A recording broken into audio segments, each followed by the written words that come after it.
Natin kalimutan mga kapatid na ang buhay ng laman ay nasa dugo.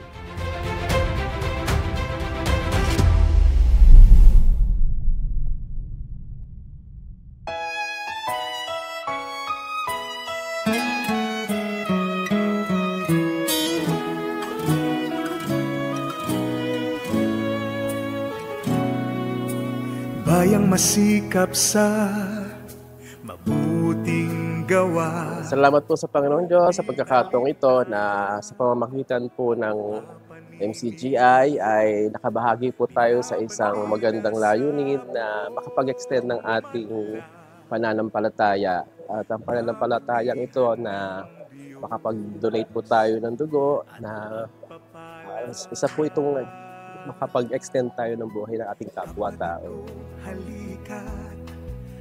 Ito po ay ginagawa ko dahil sa aking pananampalataya base sa itinuro sa atin ni Kuya Daniel Rason na gumawa ng mabuti sa lahat, lalong-lalo na sa kasambahay sa pananampalataya. Kapatirang pagkaganda-ganda, malasakit ay walang kapara.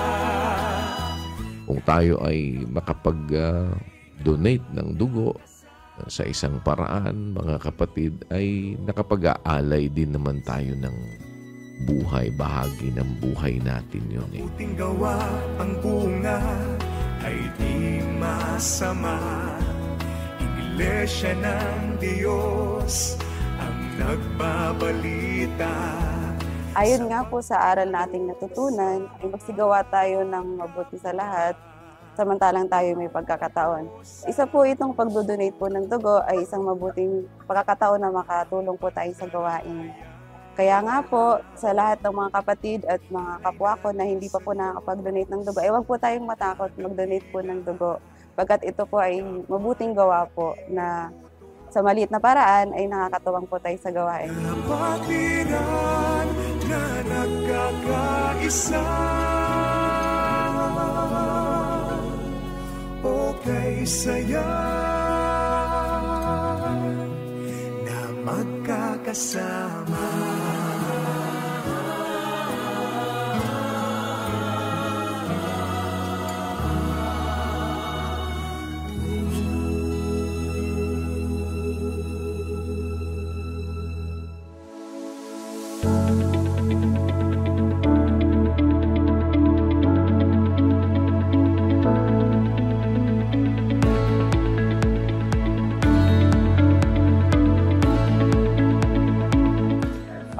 Sa totoo lang po, high blood po ako.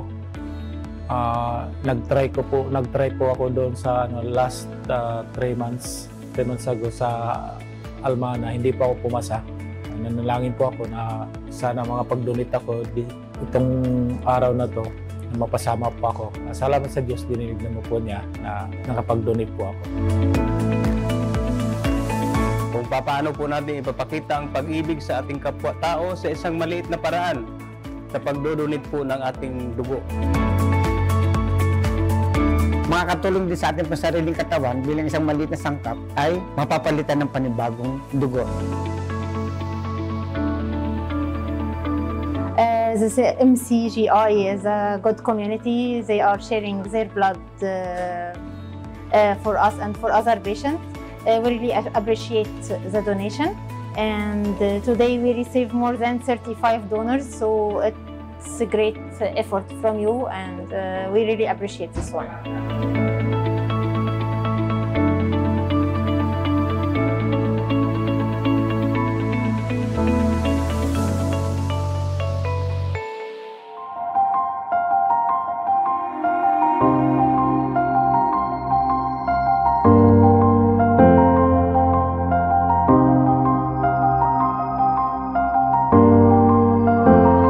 binautisman po ako kanina sa Nuwadya lokal. Tapos pumunta po kami ng Abu Hamor lokal. Nakita ko na, nabasa ko na may bloodletting. So, yung pong nasa ng puso ko na tumulong din. Kaya po, kung ang naka-influensya po sa akin ay ang samahan po ng Iglesia ng Diyos.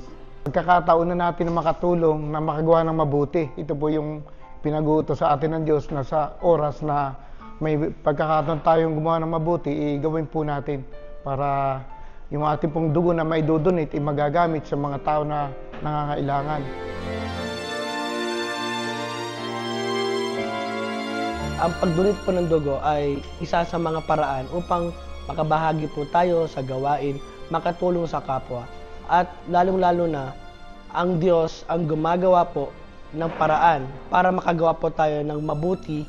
At lagi pong ipinapaalala ng ating Kuya Daniel na sa tuwing tayo may pagkakataon na makagawa ng mabuti, huwag natin to papalagpasin dahil hindi po lahat ng gawang mabuti na alam natin magagawa po natin. Kaya ang pag-donate po ng dugo, ito po ay pagkakataon sa ating lahat na mga magkakapatid, na mga sumasampalataya sa Diyos, na makagawa po tayo ng mabuti sa pamamagitan po ng pag-donate po ng dugo.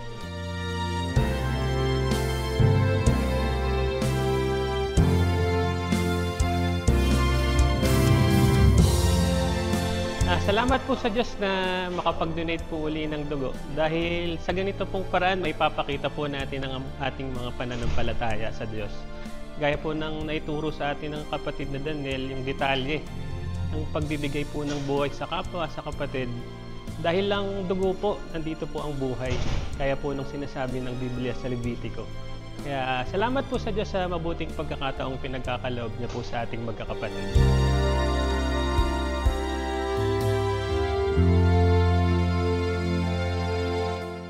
Isang paraan para hindi po tayo matakot at mahikayat po natin ang ating mga kapwa-tao, lalong-lalo na doon sa ating mga kapatid sa pananampalataya, ay lakipan po natin ng pag-ibig, ng pananampalataya at pag-asa. At lahat ng bagay po yan ay magagawa naman po sa awa tulong po ng Diyos. Gaya nga po na sinasabi ng Biblia, sapagkat ang buhay ng laman ay nasa dugo. Kaya mga kapatid, wag po tayong matakot na mag-donate ng dugo. Ibigay po natin ang magagawa po natin sa awa at tulong po ng Diyos para sa ating mga kababayan at lalo na rin po sa mga kapatid po natin sa pananampalataya.